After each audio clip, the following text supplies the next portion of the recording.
శాసన మండలికే అవమానం. టీవీ డిబేట్కు పిలిచి గెట్అవుట్ అంటారా? ఇది ఎమ్మెల్సీ రవీందర్రావు పైనే కాదు, మొత్తం శాసన మండలి సభ్యులపై దాడి. వెంకటకృష్ణపై తక్షణమే చర్యలు తీసుకోవాలి. మండలి చైర్మన్ గుత్తకు బీఆర్ఎస్ ఫిర్యాదు. చర్యలుంటాయని ఆశిస్తున్న సిరికొండ. తెలంగాణకు ఏబిఎన్ వ్యతిరేకి దేశ్పతి.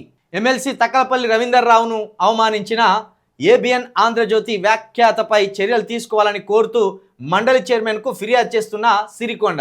ఏం తీసుకోవాలి ఇప్పుడు ఆ ఛానల్ మీద ఫిర్యాదు, లేకపోతే చర్యలు ఏం తీసుకోవాలి? మీరే రాసింది కదా ఇక్కడ, తెలంగాణకు ఏబిఎన్ వ్యతిరేక అనేది ఇప్పుడు కాదు, కేసీఆర్ గారు ఉద్యమం చేపట్టిన నాటి నుండి తెలంగాణ అంశానికి, లేకపోతే కేసీఆర్ గారికి, లేకపోతే బీఆర్ఎస్గా మారకముందు టీఆర్ఎస్గా ఉన్న టీఆర్ఎస్ పార్టీకి రాధాకృష్ణ అనే ఓ మీడియా ఓనరు వ్యతిరేకే. మరి తెలంగాణ అంటే వ్యతిరేకి, బీఆర్ఎస్ పార్టీ అంటే వ్యతిరేకి, కేసీఆర్ అంటే నిప్పులు జరిగే రాధాకృష్ణ ఛానల్కి ఎందుకు పేర్లు? మీరే అంటారు కదా తెలంగాణ పార్టీకి వ్యతిరేకం, తెలంగాణకు వ్యతిరేకం, తెలంగాణ లీడర్లకు వ్యతిరేకం ఆంధ్రజ్యోతి ఛానల్. మరి అసలు అలాంటి డిబేట్లో మీరెందుకు పాల్గొన్నారు? సరే, మీ మీద ఎవరైతే వెంకటకృష్ణ ఉన్నాడో అలాంటి అహంకారపూరిత మాటలు మాట్లాడడం 100% జర్నలిస్టుగా మేము కూడా ఖండిస్తాం. ఆడో యూజ్లెస్ వాడు వాడిండు. మరి ఆంధ్ర పెట్టుబడి దారి ఛానల్ అది. ఆంధ్ర నాయకులు డబ్బులు ఇస్తే కొనసాగుతున్న ఛానల్, అది అందరికీ తెలిసిందే. చంద్రబాబు నాయుడుని కాపాడడానికి, రేవంత్ రెడ్డి గారిని కాపాడడానికి, లేకపోతే వాళ్ళను గొప్ప లీడర్లుగా ఈ సమాజంలో చెప్పడానికి ఆ ఛానల్ నడిపించుకున్నారు వాళ్ళు, అంతే. అది తెలిసి కూడా మీరు పోయి ఎందుకు అవమానపడ్డారు? మళ్ళీ పోయి ఇప్పుడు ఇదే శాసన మండలి చైర్మన్ గారికి విజ్ఞాపన పత్రం ఇచ్చి మాకు న్యాయం చేయాలి, ఆ యాంకర్ మీద చర్యలు తీసుకోవాలంటే వాళ్ళు చేసేది ఏముంటుంది ఆడ? ఆల్రెడీ మీరే బైకాట్ ఏబిఎన్ ఛానల్ అని చెప్పింది కదా, బైకాట్ చేయండి, చూడకండి. కానీ మీరు వద్దన్న ఏబిఎన్ ఛానల్ పెట్టుకొని చూస్తారు మీ నాయకులు. మీ కేటీఆర్ గారు మీరు వద్దన్న ఏబిఎన్ ఛానల్ పెట్టుకొని చూస్తాడు.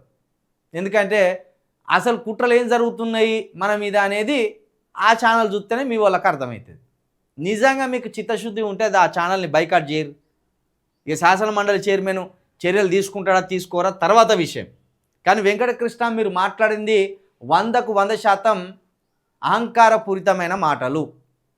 ఒక ఎమ్మెల్సీని పట్టుకొని, అందులో ఉద్యమకారుడు, వరంగల్ జిల్లాకు అధ్యక్షుడు, ఆయనను పట్టుకొని గెట్అవుట్ ఫ్రమ్ మై డిబేట్ అనడం 100కు 100% ఇది అహంకారపూరితమైన మాటలు. మరి ఏ చంద్రబాబు నాయుడును చూసి ఆ మాటలు అన్నవో, లేకపోతే రాధాకృష్ణను చూసుకొని ఈ మాటలు అన్నవో మాకు తెలియదు, కానీ అహంకారం తగ్గించుకో. ఎందుకంటే ఇక్కడ తెలంగాణ సెంటిమెంట్ అనేది ఒకటి ఉంటుంది ఎప్పటికప్పుడు. కొంత తెలంగాణ లీడర్లను ఏమాత్రం దుర్భాషలాడినా, ఏ మాట జారినా దాని ప్రభావం చాలా తీవ్రంగా ఉంటుంది. ఆయన బీఆర్ఎస్ నాయకుడే కావచ్చు, కాదంటలేను, కానీ తెలంగాణ బిడ్డ ఆయన. తెలంగాణ బిడ్డల మీద పరాయోడు ఎవడు ఏలెత్తి చూపినా ఇక దాన్ని చాలా తీవ్రమైన చర్యలు ఉంటాయి దాని మీద. కాబట్టి కొంచెం నోరు అదుపులో పెట్టుకో వెంకటకృష్ణ. మాకంటే పెద్దవాడి కదా, బుద్ధి లేదా?